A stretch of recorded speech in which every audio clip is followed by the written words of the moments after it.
इसलिए हमको इसका यूज क्या करना चाहिए, कम करना चाहिए। और इसमें रफेज बहुत ज्यादा होते हैं। रफेज समझते हैं क्या?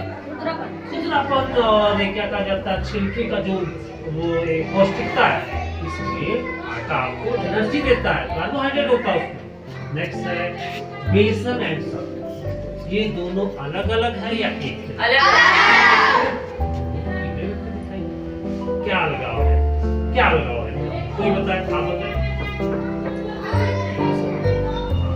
बेसन से पकौड़ी बनती है, सत्तू से और दोनों तो चने से बनते हैं ना। मेन अंतर क्या है, कोई बताए, मेन अंतर क्या है? दोनों चने से बनता है, लेकिन मेन अंतर क्या है? कोई बताए, आप बताओ।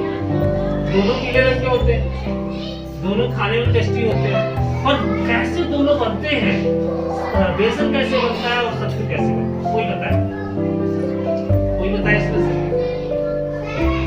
बेसन कच्चे चने के छिलके को उतार के उसकी दाल को पीस के बनाया जाता है, और सत्तू जो है वो चने को भूनकर उसको पीस कर बनाया जाता है। सत्तू बहुत ही स्वादिष्ट, रुचिकर और rich source of iron, iron समझते हैं, खून जो हमारी खून को बढ़ाता है, उसका ये स्रोत है।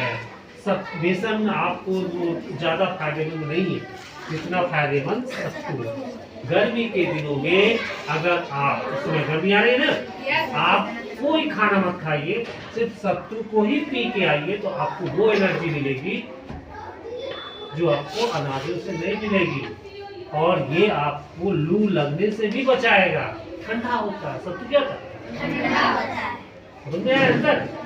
ठीक उसी तरह रेखा, रेखाखंड और किरण में भी अंतर है।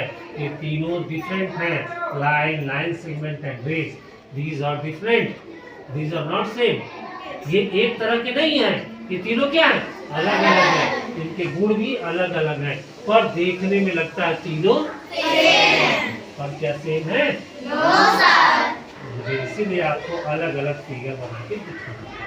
अब जब भी आपसे कोई पूछेगा, आप उसको समझा सकते हैं कि रेखा, रेखाखंड और किरण तीनों तीन अलग अलग ज्यामितीय चित्र हैं, समझ गए, और तीनों अलग अलग हैं, तीनों एक ही नहीं है।